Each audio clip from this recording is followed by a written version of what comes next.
Well, hello everyone, and welcome to Insight with Political Tours, the travel company led by reporters around the world. This is a mind-boggling book, and I'm just going to start off by summarising the blurb on the back.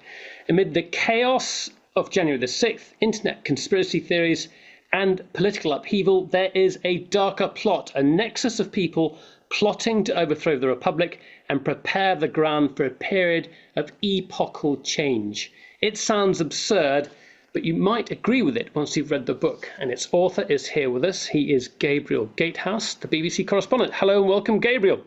Hello, thanks for having me. Thank you so much for joining us. I know you're a busy and a man with a hectic schedule, which is proven by the fact that you're doing this interview in a BBC studio. So great, really good to have you with us. I'm still putting the finishing touches to the podcast that goes. Oh, really? Okay, excellent. I want to ask straight off, how did you miss a story back in, I think it was back in, was it 2020 or was it 2020? Late 2020. Yeah, so the origin story of this whole coming storm journey is November 2020. It's just after the presidential election. The votes are still being counted, and I'm in Phoenix, Arizona. And there's this nascent movement called Stop the Steal, people who believe that the Democrats are trying to steal the election. And I'm at a protest in Phoenix, Arizona, outside the Maricopa County Vote Tabulation Office. And there is a striking-looking man. He's bare-chested, draped in furs. He's wearing horns on his head. And he's got a sign that says, "Q sent me." And I'm working for Newsnight at the time. I'm Newsnight's international editor. TV journalism, it's kind of 50% journalism, but it's like 50% visuals as well. So I think this guy looks great. I go over to talk to him, and he's friendly, but the story he tells is kind of bonkers. A cabal of Satan-worshipping pedophiles, led possibly by Hillary Clinton, is trying to steal the election. Blah, blah, blah, blah, blah. So I think, look, it wouldn't be responsible to put you on TV. You're obviously a sort of slightly fringe character. There are important things to be talked about, this kind of stolen election narrative. I'm going to leave you out of it. You're a nice guy. You seem like a nice guy, a little bit confused. But anyway, thank you very much. So I don't record an interview with him. 2 months later, almost to the day, I'm back in London. And I'm watching in fact, I'm here in Broadcasting House, and I'm watching all the TV screens suddenly flip to Washington, D.C., the storming of the Capitol. And there he is, the same character at the center of it all, this guy called Jacob Chansley, Jake Angeli, he goes by various names, the QAnon shaman. And I suddenly realized I'd missed not only a big interview, how great would it have been to have been able to go on air that night and said, I've got this long interview with this guy. But I'd also missed something significant about the story that he was trying to tell me. The story was obviously bogus in itself, but it pointed to something real. And so the whole book and the podcast series is basically a long journey to try and figure out what that crazy narrative was about. It's spaghetti-like in its complexity. It's really hard to actually get your head around.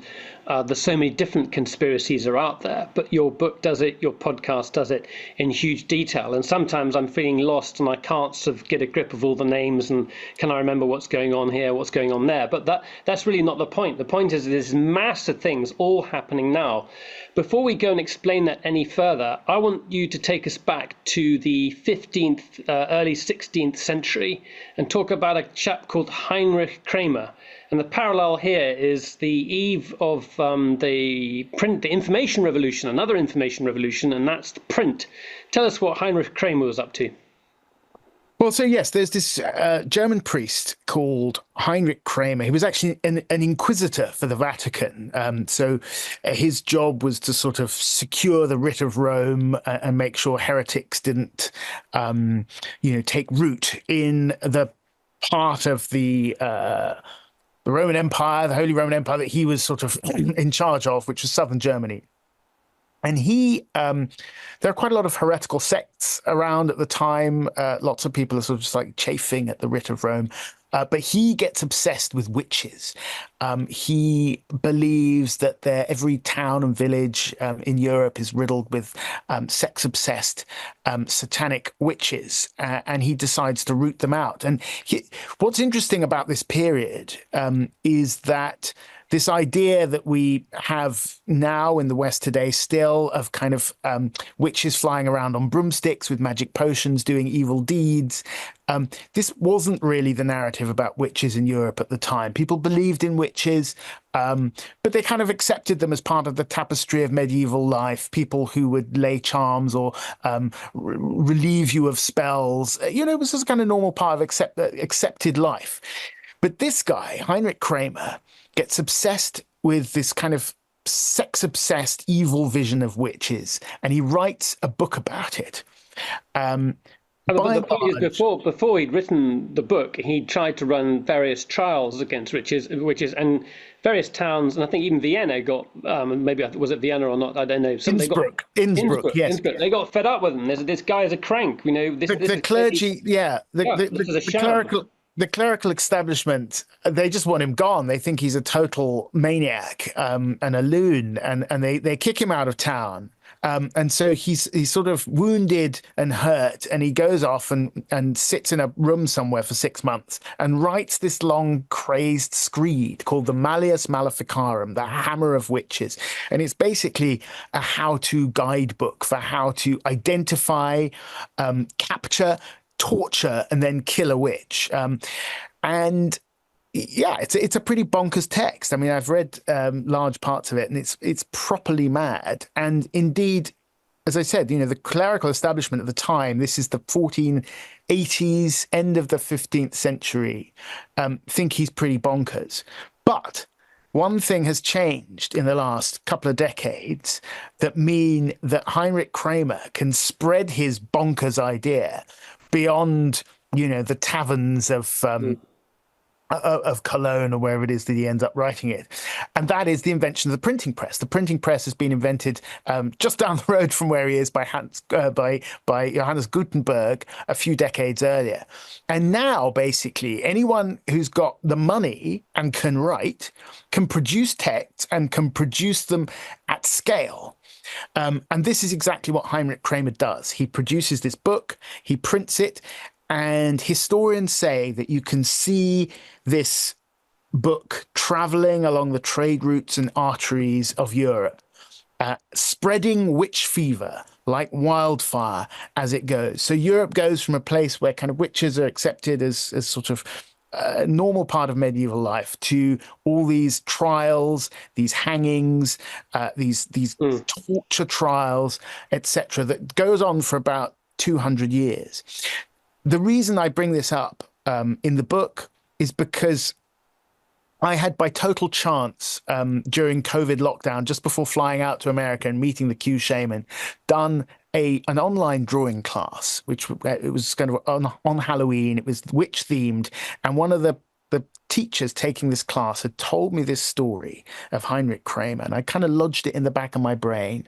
And then 2 months later, when I saw this narrative about satanic pedophiles taking over America that had then driven the mob into the Capitol on January the 6th, fueled by social media, another information revolution, I thought, is history repeating itself? And therefore, should we be looking at some of the tech aspects that are driving these narratives? So that again was another kind of a way in. Yuval Noah Harari, in his most recent book, points out that the tech giants say, look, we're producing another printing revolution, another information revolution. Look what it led to, the Enlightenment, democracy, and all this thing. Well, and he makes the point, well, it was another 200 years, and there were some pretty big religious wars in between. So don't necessarily think it's going to be a good thing. So I think that's a really good sort of starting point, which is there at the beginning of the book.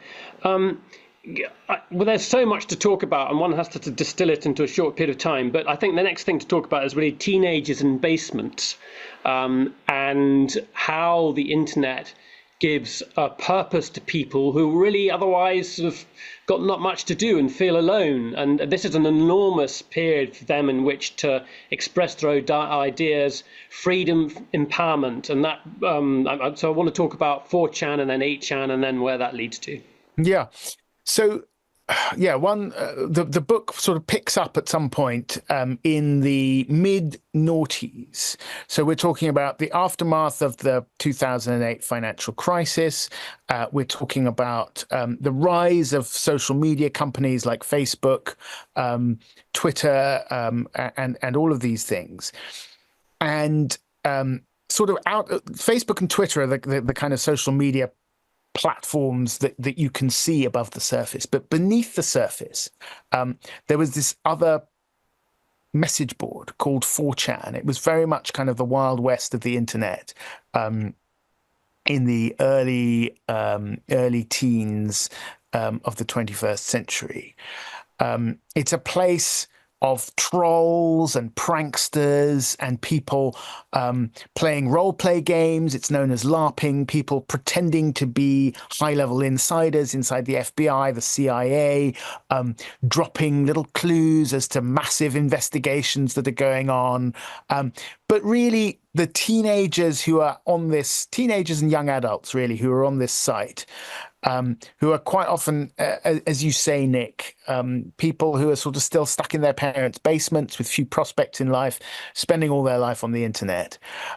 They know the rules of this game, right? They know that people who are claiming to be a high-level insider investigating Hillary Clinton, well, the Clintons for crimes, they're not really that. They're another teenager like them in a basement, but they're spinning a story, and it's entertaining because they're bored. They've got nothing to do. They've got no jobs, whatever. So on 4chan, on this message board in 2016, as the 2016 election is gathering pace, and Donald Trump is running against Hillary Clinton, an anonymous poster calling themselves FBI Anon says he will be revealing information about a giant FBI investigation into Hillary Clinton and the kind of quote unquote crimes of the Clinton family. And a bunch of people on 4chan kind of get interested. But you can see that they're all playing the game. Now, this thing develops into what is known as Pizzagate. So the narrative develops so that it becomes that Hillary Clinton's chief of staff, John Podesta, is running a sadistic pedophile ring out of the basement of a pizzeria in Washington, D.C. And the clues that all of these kind of posters on 4chan are picking up come out of the leaked emails that were hacked from the Democratic National Committee by the Russians probably and leaked on Wikipedia. They're taking things from real life and fitting them into a kind of totally bogus narrative that ends up in this pizzeria in Washington, D.C. called Comet Ping Pong. And at some point, this story, this game, leaps off the pages of 4chan, where it's kind of contained and amongst people who know what's going on. And it gets onto Facebook. It gets onto YouTube. It gets onto Reddit. It's the kind of mainstream internet where less tech-savvy people pick up on it and start to believe it's real. And so what you get is a few weeks after the presidential election of 2016, you actually get a guy, a concerned guy who's read about this on the internet. He gets in his car from North Carolina or somewhere, drives up to Washington, D.C., goes to this pizza place with a gun, shoots into the pizza restaurant because he wants to rescue the children in the basement. He goes in there. There are no children. There is no basement, right? The whole thing was a prank, was a laugh. But it was a prank, interestingly, that was pushed by political operatives who were in the Trump orbit. And this really is the start. It's the warning shot, if you like, for what will develop into QAnon, which was the idea that got into the Q shaman's head. It is so hard in a way to keep all together, because and this is the sort of the struggle of our time, which is, I hope, becomes clear as we talk about this. Certainly clear for those who've read the book or watched the podcast series. This sort of internet movement is seen as revelatory. you talk about the red pill, as in the from the movie The Matrix. This pill, the idea that as soon as you take it, you realize what reality is, and so there's this sense of all these conspiracy theories enabling people to have a vision that they didn't have before. And the surprising thing is that so many people are ready to buy into it. And that's the question I want to ask. Why do you think that is? Why are people so ready to hang on to these ideas that are, to you and me, clearly nonsense? Well, look, I mean, first of all, let's just nail some polling data, because back in 2020, when I first started looking at this, I think there were some surprising figures, like up to about 20% of people, Americans, so 1 in 5, believed some or all aspects of the QAnon conspiracy theory. A more recent poll by YouGov, very reputable polling company, from December last year, so December 2023, posed the following statement to a sample of American voters. They said, no matter who is in charge of the government or other official organizations, a single group of people secretly rules the world and controls events together. 41% of Americans from across the political spectrum said they agreed with that statement, which is basically the kind of the successor conspiracy theory to QAnon. It's hidden hands behind the scenes, pulling the strings. What you see is not what you get. You're living in the Matrix, right? So this idea is incredibly widespread, right? We're getting on for half of the American electorate, and in a way, a lot of this is driving what's happening in the American election that we're looking forward to on the 5th of November. Well, what is driving it? Well, I mean, I think the big picture is, why do people believe in conspiracy theories? People reach for conspiracy theories when they feel like events around them are not making sense. They're struggling to make sense of events around them. Maybe the pace of change is fast, just as it was at the end of the 15th century when Heinrich Kramer was writing his book.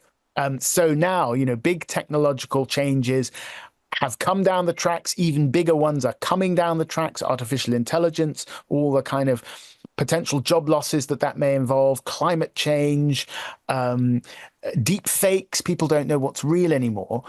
In a circumstance where people, A, don't know what's real anymore, are worried about change and feel out of control in their lives, they reach for conspiracy theories to try to make sense of it all. And we spoke to... And a new religion, in a way, a new sense of another purpose that explains everything out there. That's right. It's a framework for making sense of the world. That's right. Yeah. And people reach for it, by the way. A lot of people ask me when I talk about this subject, why is it so much more prevalent on the right of the political spectrum than on the left? And if you look at polling, it is slightly more prevalent on the right than on the left, or the center, let's say. But it's by no means confined. I mean, let us not forget that in 2017, in January 2017, BuzzFeed published what has now become known as the Steele dossier, this dossier of information compiled by a former MI6 officer, and the dossier essentially said that Donald Trump was a Kremlin agent, that the man who was about to be sworn in as president of the United States was an agent for the Russians. And it talked about P-tapes in Moscow hotel rooms and weird goings on with mobile cell phone towers pinging in Prague and communicating with banks in Moscow. And most of this stuff turned out not to be true. This was essentially a conspiracy theory.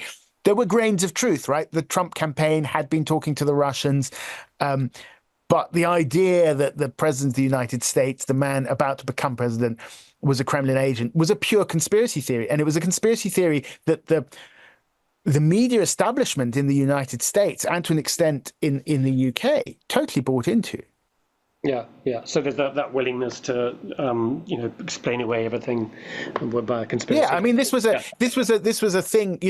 We had been told, if you read the New York Times or watched the BBC, in the run up to the 2016 election, you would be excused for thinking that there was no way Donald Trump could become president of the United States. The polling all showed that he couldn't. It was an impossibility. He was such an unlikely candidate, right?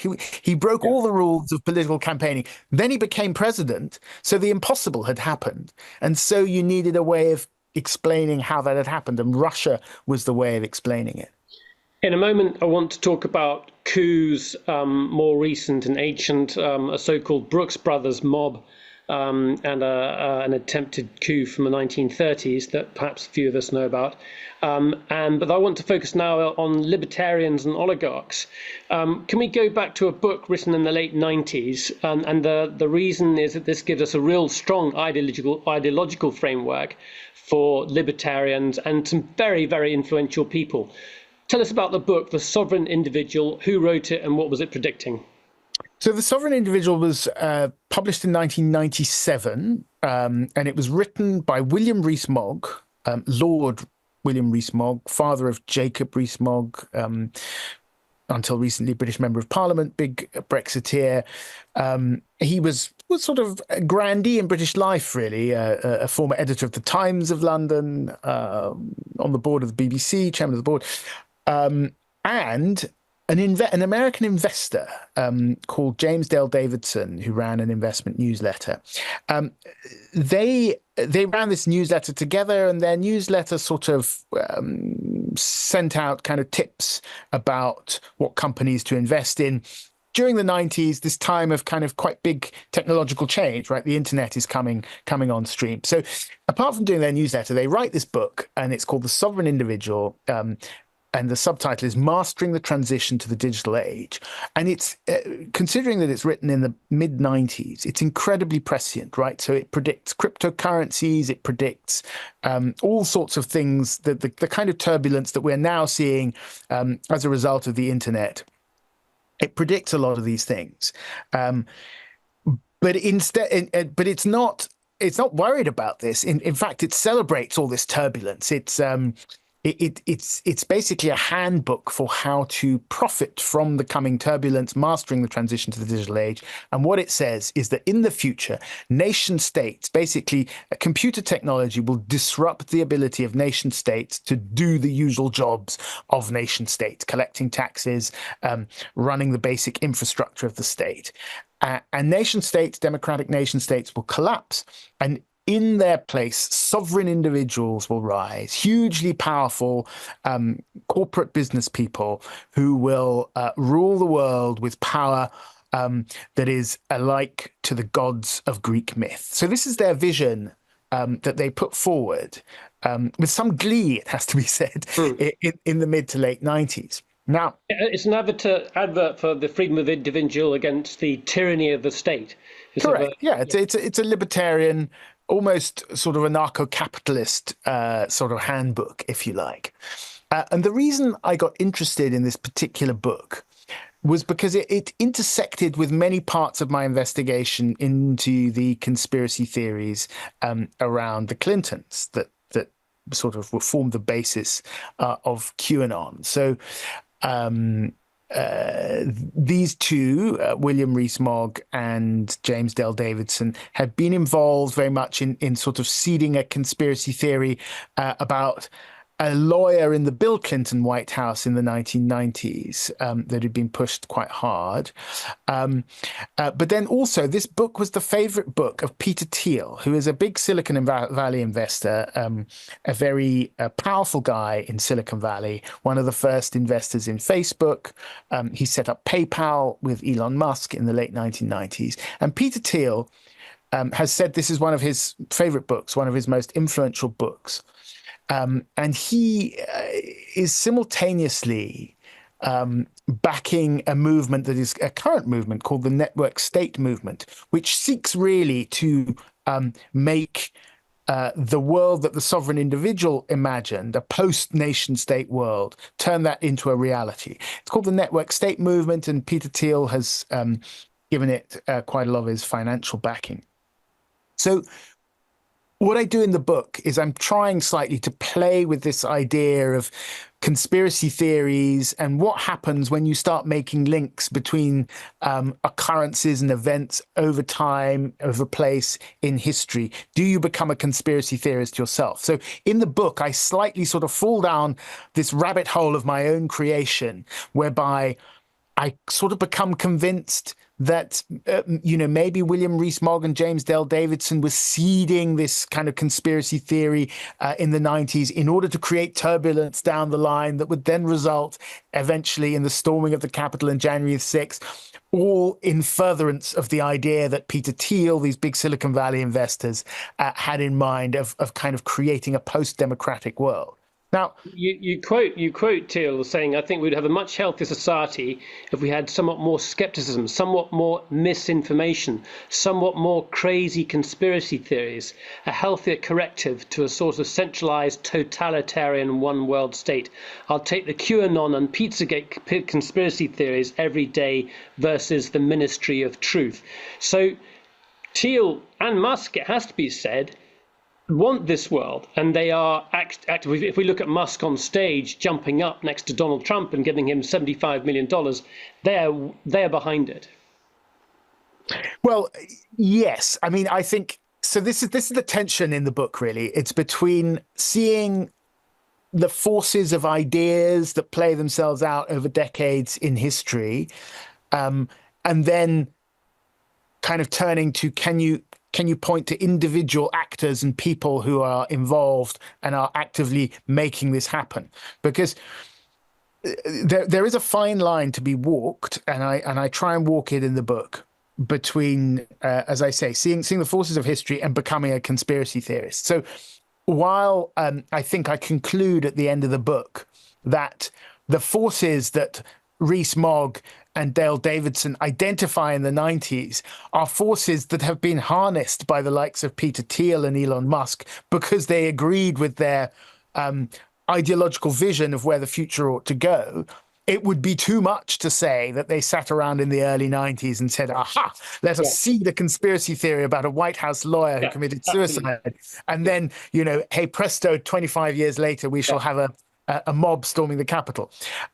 But the point is, I think, partly to try to understand what is going on, and indeed there is an ideological drive to think of alternatives to the democratic nation state that is pushed by powerful people in Silicon Valley.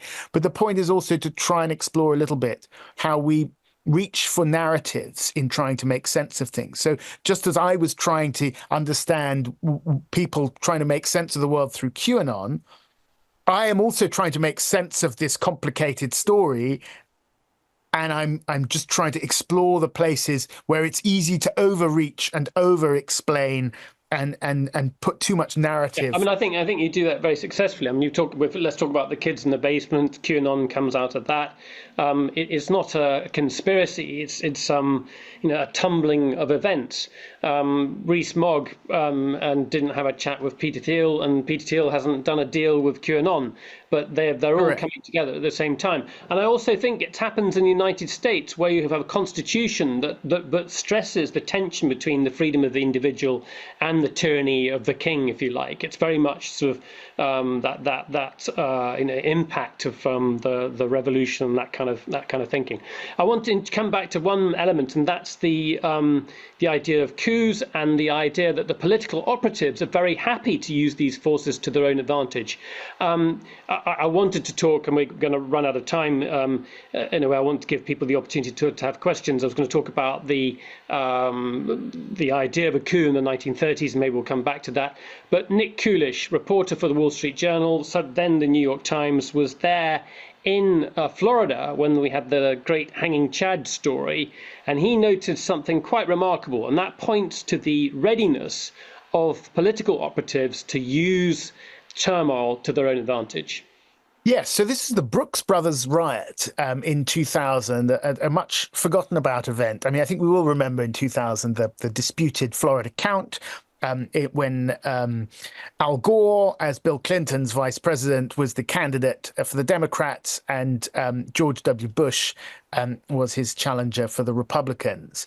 And it all ended up centering on the disputed count, the recount in Florida. And there were these question marks about these ballots that had been, you poked a sharp implement through the ballots, and you had a little bit of paper punched out next to your chosen candidate, and these became known as chads. And things got sort of politically heated. But what my friend Nick Coolish discovered as a young reporter when he was sent down for the Wall Street Journal was that when things got overheated and a mini riot occurred inside the Miami-Dade electoral offices, with the Republicans basically trying to stop the count because they were ahead and the Democrats trying to keep it going. And this mini riot that happened essentially stopped the count.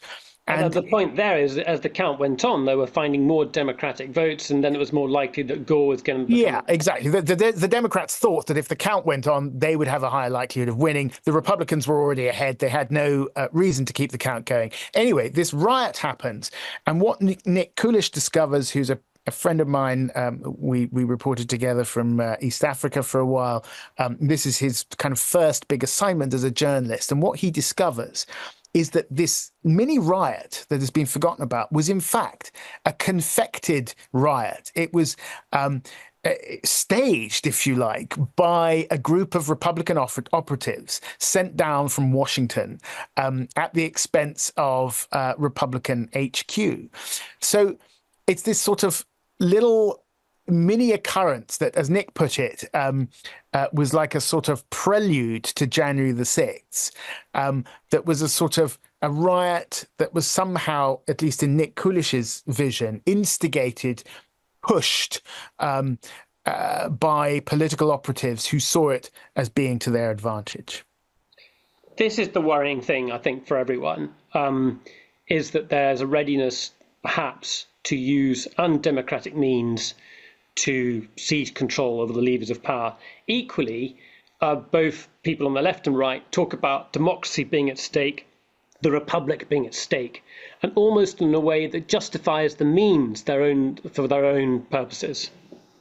Yes, I mean, what is very noticeable is that both sides, in the run-up to this election in America, both sides of the political coin believe the other represents an existential risk to their much cherished democracy, right? So we've heard a lot about Donald Trump and this thing called Project 2025, which is a long document written by people in Donald Trump's orbit, which talks largely about dismantling the administrative state, really, and filling civil service positions with political appointees.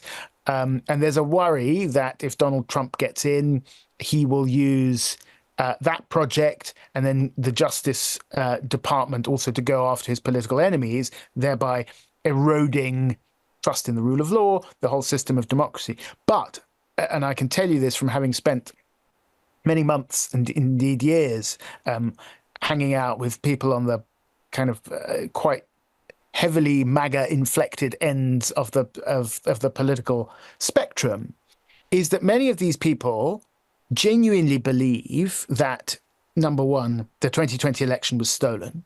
There's no evidence that it was, but they believe it. Tens of millions of Americans believe it. So, you know, whether or not it happened, which it didn't, it's become a sort of political fact, if you like. So they believe, number one, that the election was stolen. They believe that the prosecutions of the rioters on January the 6th are politically motivated in the same way as the prosecutions of Donald Trump are politically motivated. And so they kind of believe that the Democrats are already doing what the Democrats fear the Republicans might do if Donald Trump gets in. So we have an election really that now is no longer about the kind of left and right wing of a essentially stable and centrist democratic system that has been going for hundreds of years. You've got an election basically between two sets of people who see in each other an existential risk. And that's why I think this coming election and its aftermath is such a dangerous moment. It's terrible.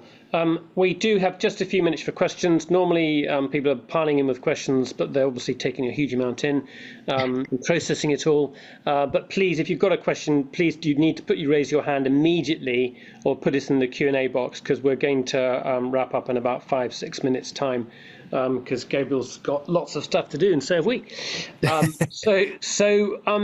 And I think the other thing, well, I'll come on to this in a second. Like, I know Hillary is a big fan of yours, and I know she should get her question in. So Hillary, go ahead with your question. Yes, hello. I've only recently, but I think I've listened to all your podcasts, the first series and most of the second. It's terrifying. But I wonder if you'd comment on a contention that I made early on, that if anybody in the Democratic Party had been running against Donald Trump other than Hillary Clinton, the Democrats would have won. That has been my contention all along, and your podcasts kind of corroborate that. And secondly, I wonder if you'd put your, if you would think about what might happen if Donald Trump doesn't win, versus what might happen if he does win. Yes. Which is worse? Okay, well, number one, I think you're right. It's beyond doubt that Hillary Clinton was not an ideal candidate in 2016. All sorts of reasons for that. Some with her own kind of slightly tin-eared presentation, which perhaps most exemplified by the remark she made about a basket of deplorables, how you could put half of Trump supporters in a basket of deplorables, which seemed to me such a silly thing to say. If you're trying to wing people over to vote for you, don't call them deplorable. Some of it, no doubt, had to do with I think plain old misogyny, and that people didn't want to vote for a woman. I met people who told me that openly in 2016. Some of it obviously had to do with her association with her husband, Bill Clinton, who, his legacy from the 90s is much kind of contested. Who was the alternative in 2016? It was Bernie Sanders. And in fact, there were quite a few sort of Bernie supporters who ended up by a circuitous route supporting Donald Trump and getting into QAnon. Whether or not Bernie Sanders, with the kind of label of socialism attached to him, as it is in America, a much feared label, whether he would have done any better against Donald Trump, is an open question. I think sometimes you just have to realize that Donald Trump was perhaps the kind of ideal candidate for the moment. He was this iconoclastic figure who knew how to use social media, who knew how to use this kind of trolling movement that was coming up from the darker recesses of the internet, and had absolutely killer instincts. And even now, he occupies so much space. I mean, the odds are now, look at Nate Silva, he's now marginally favourite to win the election. But just on those predictions, if you can quickly, a sort of information and politics without Trump, and then what happens if Trump is there? It does get in. So if Trump wins, we will see what he does with Project 2025, which he has disavowed, but nevertheless has been authored by people in his orbit. And I think people suspect that something along those lines may transpire, and that the institutions of America, we will find out how robust they are. If he loses, the question is, does he accept defeat? Well, he didn't accept defeat in 2020, so he may well not accept defeat in 2024. I'm not saying he wouldn't necessarily. He's, 4 years older, 4 years tireder. People keep shooting at him, or no, they've shot at him once, but people do seem to be trying to kill him. So, he may just think, actually, I've had enough of this, and accept defeat. On the other hand, it's equally possible that he may not. And I think if he doesn't, then we're in real trouble because, as I said, the tens of millions of Americans who already believe the last election was stolen, if they then believe it's happened again, if people don't think they can affect democratic change at the ballot box, then they start looking to other means. Peter Frey, please, quick question. So, first of all, thank you so much for this presentation.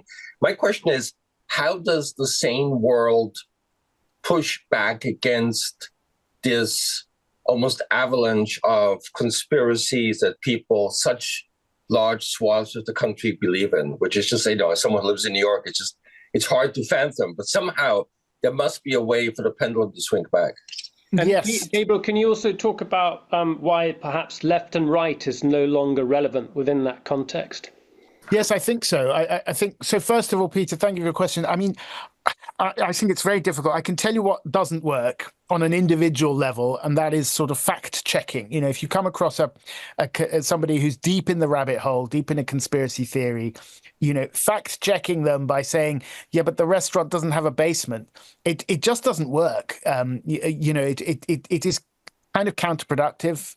You push them further down most of the time.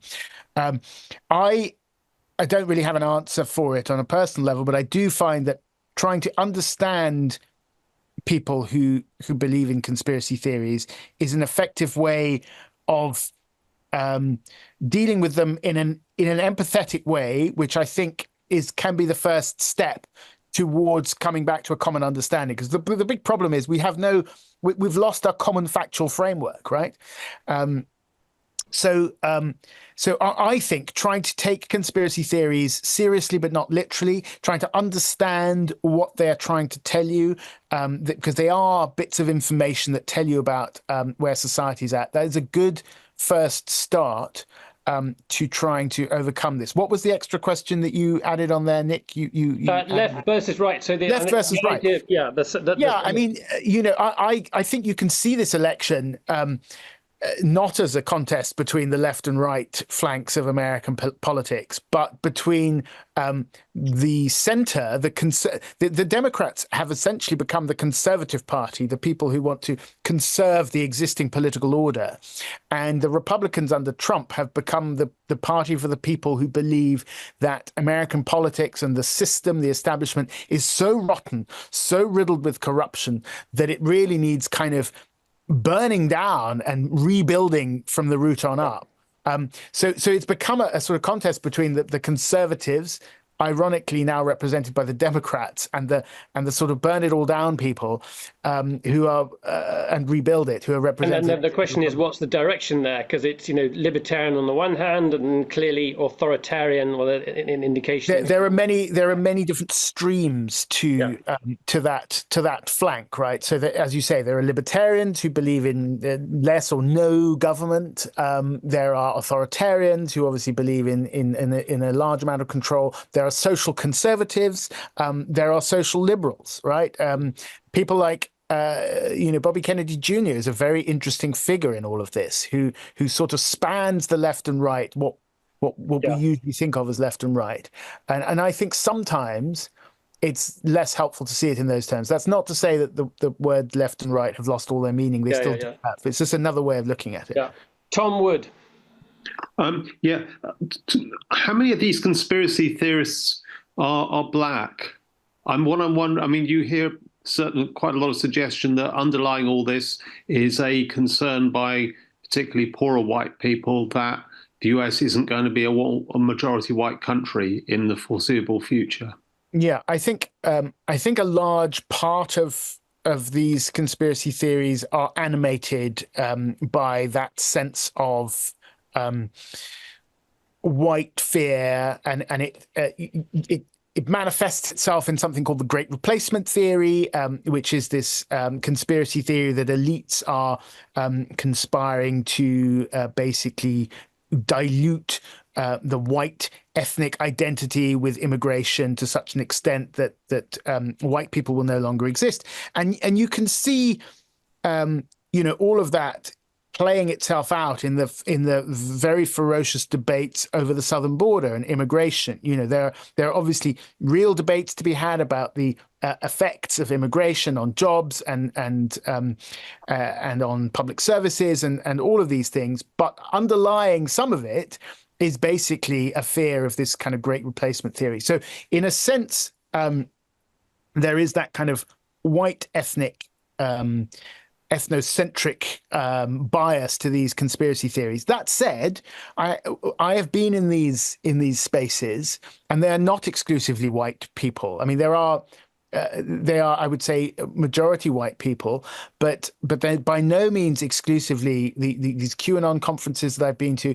I've been to whiter events at literary festivals in the bucolic English countryside, right? Than QAnon conferences in Texas. So I would be cautious about kind of labeling it too much. And it is the conspiracy theories are movements and ideas that have much broader appeal. It is amorphous in a sense that it's not so narrowly defined, and so it can be attractive to so many different people. Correct. We've got two. I'm going to lump you together, I'm afraid. Say the Australians, one in Perth and one in Sydney. Alan McCormack, go first, please, and then we'll take Lurs Tart. Alan McCormack. Gabriel, thank you. My focus or observation is that your focus is entirely on US-centric issues. Is there a sense in which this is universalized and likely or not to become the norm more broadly? Thank you for your question. You're right. I have focused mostly on America, partly because of January the 6th, and it was such a kind of incredible event, and the everything seems to shine much brighter in America than it does certainly in England. And also when you speak to Americans, they're much more likely to be kind of open with you about their beliefs, I find, than English people. English people are very kind of always trying to second guess what their interlocutor might believe, and therefore calibrating their conversation. But I do think that conspiracy theories are not confined to America. They certainly exist in the British context. They certainly exist in the German, European context. I'm less familiar with where they are at in Australia. And in a way, we're so kind of culturally plugged into America. The internet is so American-centric that it's kind of inevitable that what starts in America will bleed into the rest of the world, certainly the Anglophone world. Lurs Tart, last question. Hi, I'm just adding another dimension. We've all got slightly strange friends, and one thing I've noticed is that there's an awful lot of people who are involved in the sort of like the mystical, astrological, and all that kind of predictive businesses have actually jumped onto this as well. So you've got this whole subgroup and almost an industry of these types of predictive industries or predictive people attempting political analysis. So as you talked about, there's sort of the whole conspiracy theory thing is widening a lot. It's actually got this whole other group within there. And I just wondered if you'd comment about these other groups that are being swept up into the sort of the whole process. Yes. Yoga, wellness, diet, and then you're kind of getting to the borders of vaccines, and then you're into a whole other world. This is very much part of it, and again, I went to a Bobby Kennedy Jr. rally in New York on Long Island a few months ago. And a lot of people there were worried about vaccines, but also about diabetes and obesity. And what they were talking about was essentially, and this is what Bobby Kennedy Jr. talks about, is essentially a kind of conspiracy between the political elites and big agriculture, big food companies, to feed people crap, causing a healthcare crisis, a health crisis, but creating vast profits for big companies who pay lobbying dollars to politicians. And you sort of get this. Now, is that a conspiracy theory, or is that just the way the world works, unfortunately, right? It is true that American food and quite a lot of British food is stuffed with crap. Why is this stuff in there? Why is this stuff allowed to be? These things often kind of sit very much on the border between sensible critique of how capitalism is misfiring and then tipping over into conspiracy theories. Wrapping it up, Gabriel, I think one of the questions that came out for me in the book is, I think you asked, maybe this is in the podcast too, what do people want? What does Peter Thiel want? What do the people who are complaining about diabetes or whatever, what do they want? Can you imagine a society or a world in which they're ready to tear everything up, including their hospitals? What's the network that provides you with your security? I sometimes think that's a helpful question as to where some things might go and who's ready to back what. I don't know if that's a spurious point. Well, I mean, I think all of these people want different things, right? So people like Peter Thiel, I think Peter Thiel is a very interesting and nuanced character. And, for every time you see him say one thing that seems to point to kind of anti-democracy, you can point to another thing he said where he kind of points towards it. He's a hedge fund manager. He's always hedging his bets. I think Elon Musk is a fascinating figure. And kind of, I do think he's a sort of, I think all of these people have more or less libertarian worldviews where they believe that Silicon Valley and private companies can do things better than government. I don't think they are. I don't think they're evil people. I don't think they're sort of, schemers sitting around trying to bring down the world. They are, however, they believe in making money, and that is kind of, I think, mostly their overriding imperative. But when you look at the people who, at the sort of lower end of the spectrum, who buy into conspiracy theories about big pharma or big agriculture and or stolen election, I think these people are simply worried about the future that is being created by the big tech at the other end of the spectrum, and so the two things are linked. But I don't think they have the same. They don't answer the same thing to what do they want. Yeah, Gabriel, this has been fantastic. Here's the book again. Mine's signed. Don't know if there are signed copies available anywhere. Check out your local bookshops. Yeah, really, really, really good. I really enjoyed it. I really enjoyed the conversation. Thank you very much indeed for your time. We'll let you get back to recording your next podcast. Thank you so much for having me. It's been fun.